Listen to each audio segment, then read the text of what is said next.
예, 안녕하세요. 하이투자증권 스마트 PB센터 이청원 대리입니다. 오늘은 좀 철강에 대한 이야기를 한번 해보려고 합니다. 이유가 우리 증시가 전반적으로 4월 중순부터 조금 흔들리긴 흔들립니다. 하지만 연초부터 여러 가지 섹터가 좋은 움직임을 참 보여줬는데 유독 지금 못 갑니다. 정말 유독 못 갑니다. 그도 그럴 것이 한 1월부터 3월까지 반도체는 참 괜찮았고요.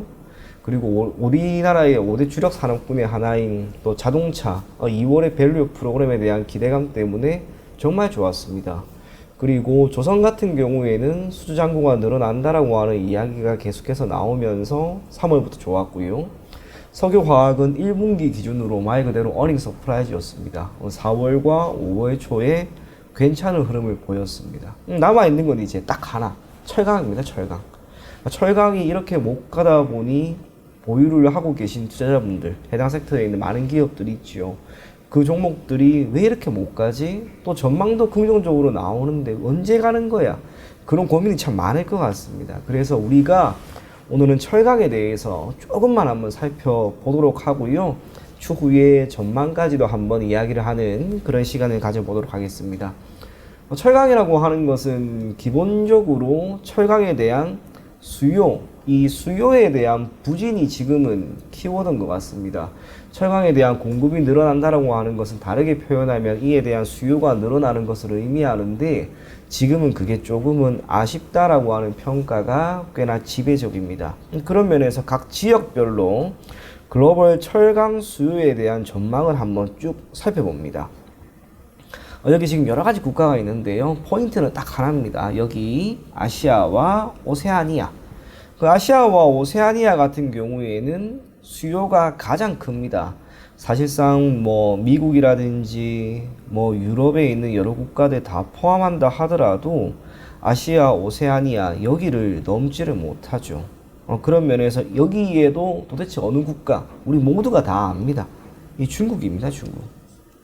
그러면 우리가 어느 정도 유추를 해볼 수 있는 것은 글로벌 철강 수요에 대한 거의 모든 부분은 중국이라고 하는 국가에 의해서 결정이 된다고 할 수가 있고요. 중국 경제가 어떻게 흘러가느냐가 철강 업계에 대한 주가, 또 실적, 그 모든 것을 대변한다. 어느 정도 그런 논리가 적용되는 그런 모습인 것 같습니다. 핵심이 되는 것은 철강이라고 했으니까 역시나 부동산이 되겠죠. 중국의 부동산도 우리가 한번 쭉 살펴보는 거예요. 상반기 기준으로 기타 증권사에서 리포트가 나온 걸 한번 살펴보게 되면 간단하게 읽어드리겠습니다. 상반기에도 철강 업황에 개선은 없었다. 중국의 23년 기준으로 신규 주택 착공 면적은 크게 감소를 했고요.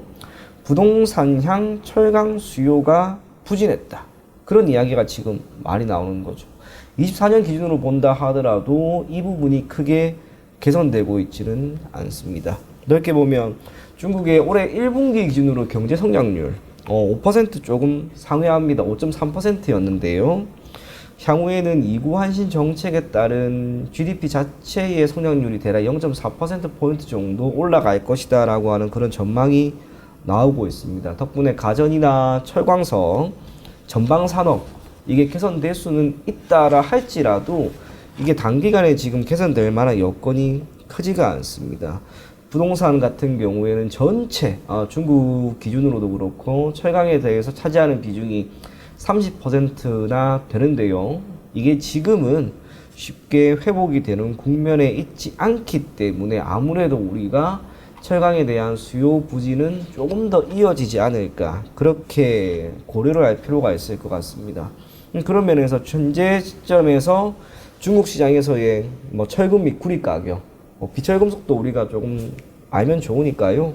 연초부터 전선주도 그렇게 많이 올라갑니다. 이게 비철이거든요. 비철은 이렇게 잘 올라가요. 하지만 철강 같은 경우에는 쭉 내려갑니다. 앞서 이야기한 것처럼 수요가 부진하니까 가격이 올라가기가 힘든 거죠. 구리 같은 경우에는 계속 올라가는데 중국 철금 같은 경우에는 내려갑니다. 다른 이유 하나도 없습니다. 지금 핵심은 결국에는 중국이다라고 하는 것을 우리가 조금 인지를 하면 괜찮을 것 같습니다. 또 중국 시장에서 세부적으로 뭐 열연이라든지 냉연 전부 다 지금 내려오는 거죠. 기본적으로 철강 같은 경우에는 판재류가 핵심이 됩니다. 판재류는 크게 세 가지인데요. 첫 번째가 조선, 선박에 많이 이용이 되는 후판이라고 하고요. 두 번째가 열연강판, 세 번째가 냉연강판입니다. 이 중에 제일 표면이 매끄럽고 고급스럽고 가격이 높은 것은 역시나 냉연강판이고요. 이 냉연강판에 대한 수요가 많은 섹터라면 섹터 혹은 산업은 역시 반도체를 기반으로 하고 있는 가전이나 자동차가 됩니다. 반도체 또 가전에 대한 수요가 늘어나고 자동차 판매가 원활하게 이루어진다면 추가적으로 여기에 따른 가격은 조금 올라갈 수 있지 않을까 그리 보여집니다. 우리나라도 마찬가지입니다. 지금 열연이나 냉연 전부 다 지금 내려가고 있는 그런 상황이죠.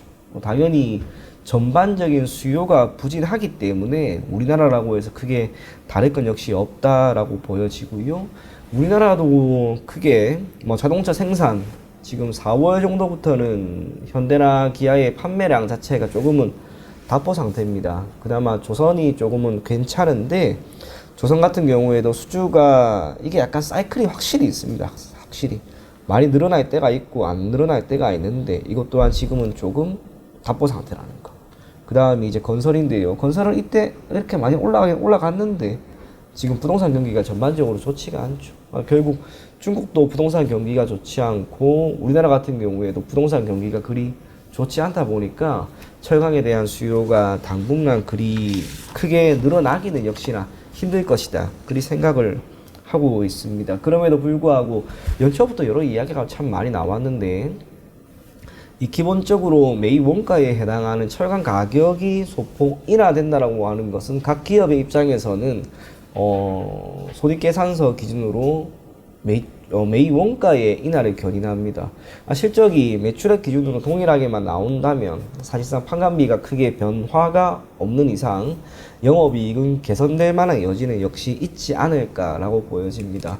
뿐만 아니라 이제 금리 인하죠. 지금 우리나라에 있는 많은 부동산 투자자분들도 마찬가지이지만 금리 인하를 너무나 기다리고 있습니다. 기본적으로 금리가 인하가 되어야 부동산 경기가 조금은 활성화될 수 있을 것인데 라고 하는 그런 기대감이 현실화될 겁니다. 결국엔 올해 9월에 금리 인하가 될지 안 될지는 아무도 모릅니다만 그래도 연내에 한 번 정도는 되지 않을까 그리 보여지는데요. 금리 인하가 한 차례라도 실현이 되는 시점 아마 그때부터는 이야기가 조금씩 달라질 거라고 봅니다.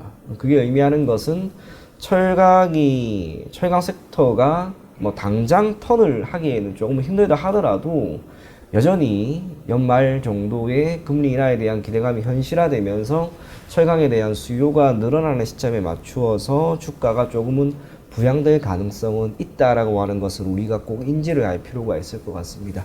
자, 철강 섹터 빨리 철들었으면 좋겠습니다. 언제가 될지는 모르겠지만요. 투자를 하고 계신 많은 분들이 힘겨움을 겪고는 있을 것 같긴 하나 철강을 위한 시간도 결국에는 올 겁니다. 부동산 경기가 지금처럼 계속해서 침체기가 장기화되기에는 어려울 것이다 라고 하는 그 모든 전망 토대로 여러분들이 철강도 조금씩 주목해 볼 것을 권해드리겠습니다. 자, 오늘은 유일하게 힘을 못 쓰는 철강에 대해서 간단하게 한번 살펴보았습니다. 아마도 포스코홀딩스나 현대제철 등의 많은 기업들이 장대 양봉이 나오면서 움직이는 시점이 있을 겁니다. 그때 가서 기회가 된다면 철강에 대해서 한 번 더 다뤄보도록 하고요. 오늘은 여기까지만 이야기 나눠보도록 하겠습니다. 감사합니다.